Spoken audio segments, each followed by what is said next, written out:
Film Diambang Kematian diangkat dari kisah nyata yang diambil dari sebuah utas viral dalam akun Twitter yang bernama Zero Point, yang bercerita seorang perempuan yang bernama Nadia yang hidupnya berada di ambang kematian.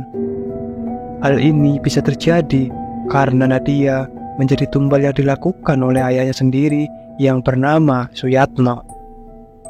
Film dibuka di tahun 2001, tepatnya di Sidoarjo, Jawa Timur.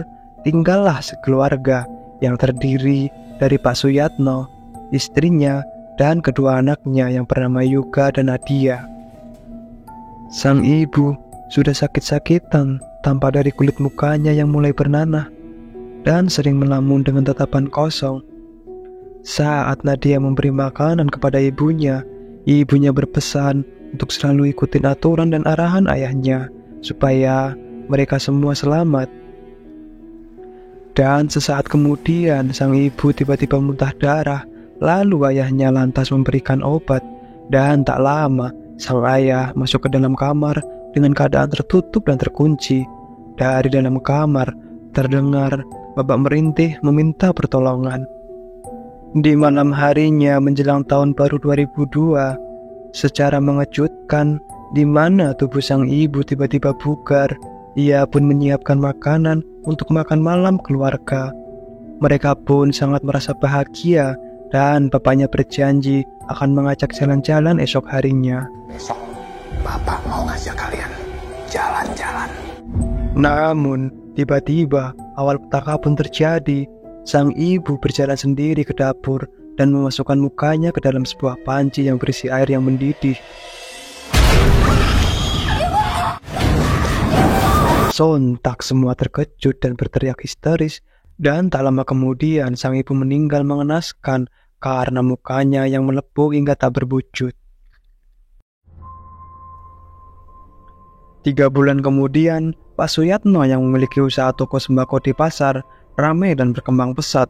Walau tokonya baru buka 3 bulan yang lalu, banyak pelanggan dari toko sebelah yang beralih ke toko Pak Suyatno. Sementara di rumah Pak Suyatno sudah mulai berinovasi, namun tak kunjung kelar. Bahkan si bapak melarang anaknya untuk membersihkan rumahnya dan dibiarkan kotor. Semenjak sang ibu meninggal, Yoga masih terus bersedih atas kematian ibunya.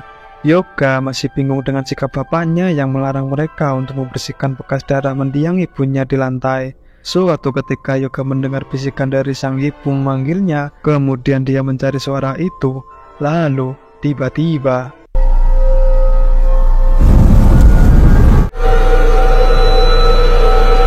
Bu. Sejak kejadian itu, Yoga merasakan bisikan itu mengganggu kejiwaannya hingga dia bisa melihat sesuatu yang aneh dan menyeramkan. Pada saat makan bersama, Yoga tidak mau makan, justru menyalahkan ayahnya yang membuat ibunya mati.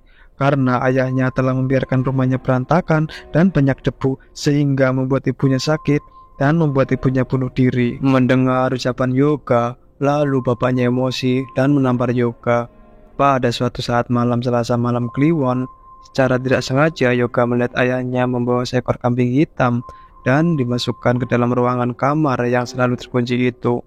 Alangkah terkejutnya Yoga melihat sang ayah yang sedang membunuh kambing hitam itu menggunakan parang. Setelah itu sang ayah lalu meminum darahnya dan melumuri tubuhnya dengan darah itu. Scene berpindah 9 tahun kemudian.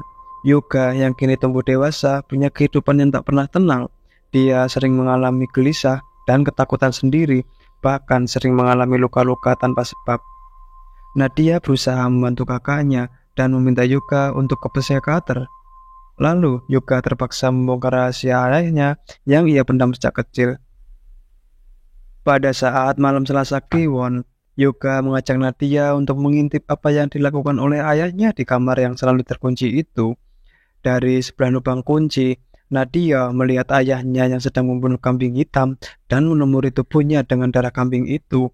Dan meminum darah kambing itu, sang ayah juga mempersembahkan kepala kambing itu sebuah altar. Nadia pun tak tahan untuk menegur ayahnya karena ayahnya sudah melakukan pesugihan. Bapak Suyatno mengakui dosa-dosanya yang telah melakukan ritual pesugihan dengan kepala kambing. Dia selalu mengikuti syarat-syaratnya, merenovasi rumahnya terus-menerus, dan membiarkan rumahnya berantakan. Namun makhluk itu datang dan meminta nyawa manusia, yang pada akhirnya ibunya meninggal sebagai tumbal. Ritual yang Pak Suyatno lakukan ini semata-mata ingin menyelamatkan nyawa mereka, mencegah korban jiwa. Yoga yang diam keadaan marah itu langsung masuk ke dalam ruangan bapaknya dan mengacak-acak sesajen ritual bapaknya dan menghancurkan tengkorak kepala kambing hitam. Peristiwa itu membuat Yoga terus dihantui makhluk yang sangat menyeramkan.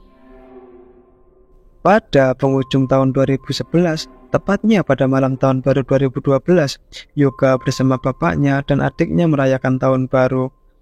Yoga masuk kamarnya untuk mengambil jaket, lalu tiba-tiba pintu lemarinya terbuka sendiri. Muncullah makhluk yang menyeramkan sehingga membuat Yoga meninggal secara mengenaskan. Nadia yang melihat kejadian itu di depan matanya, lalu berteriak histeris dan penuh trauma. Kematian kakaknya yang sangat tragis membuat luka yang mendalam untuk Nadia. Di sekolahan, Nadia dihantui oleh makhluk misterius dengan kepala kambing hitam. Melihat kondisi Nadia yang sedang ketakutan, Pak Suyatno mengajak Nadia menuju ke rumah dukun, tempat di mana dia meminta pesugihan dulu. Selain itu, banyak makhluk-makhluk misterius yang menghantui Nadia selama dalam perjalanan. Bapak lihat nenek-nenek tadi kan? Sesampainya di rumah dukun, Pak Suyatno meminta bantuan kepada dukun untuk melepaskan jeratan kutukan dari iblis pesugihan. Namun, dukun itu menyuruh Nadia dan Pak Suyatno untuk pergi, karena ternyata Pak Suyatno sudah melanggar di luar kesepakatan. Ia telah membuat perjanjian sendiri yang awalnya dengan kepala kambing, namun meminta lebih menjadi tumbal nyawa manusia. Lalu Pak Suyatno dan Nadia pulang ke rumahnya, dan dia menghancurkan sesajen ritual di rumahnya. Kondisi Nadia saat ini sedang diliputi rasa ketakutan. Nadia sendiri bahkan sering tidak sadarkan diri dan sering kesurupan.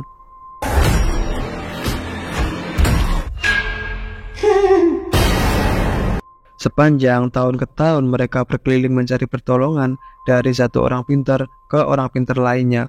Hampir satu pulau Jawa mereka susuri demi menemui orang-orang yang dianggap bisa membantunya. Semakin jauh mereka pergi, semakin jauh harapan itu, hingga akhirnya mereka bertemu dengan orang pintar yang bernama Mbah Unjuk. Pak Suyatno meminta pertolongan kepada Mbah Unjuk untuk melepaskan jeratan kutukan iblis pesugihan. Namun Mbah Unjuk mengatakan apa yang dilakukan Pak Suyatno tidak ada jalan keluar. Perjanjian yang dibuatnya telah membuat makhluk gaib menembus dimensi manusia. Setiap 10 tahun sekali akan ada persembahan. Persembahan yang pertama pada tahun 2002 istrinya yang telah menjadi tumbal. Persembahan yang kedua pada tahun 2012 yaitu anaknya yang bernama Yoga. Dan menurut penerawangannya pada tahun 2022 yang akan dijadikan tumbal ialah Nadia. Nadia yang mendengarnya sangat ketakutan dan sedih yang mendalam. Menjelang tahun baru 2022, Nadia sudah pasrah dengan ajal yang akan menjemputnya. Dia berada di ambang kematian. Lalu Nadia menyuruh bapaknya untuk menjauhinya karena ia ingin sendiri di kamar. Lalu ketika jam sudah menunjukkan pukul 12, tiba-tiba Nadia merasa gatal pada sekujur tubuhnya. Dia menguliti tangan dan mukanya, dan akhirnya Nadia pun tewas mengenaskan. Lalu sementara Pak Suyatno menangis sedih meminta maaf kepada Nadia karena tidak bisa menolongnya, dan di akhir kisah dia terlihat gangguan jiwa sejak kematian seluruh anggota keluarganya. Lalu film pun berakhir.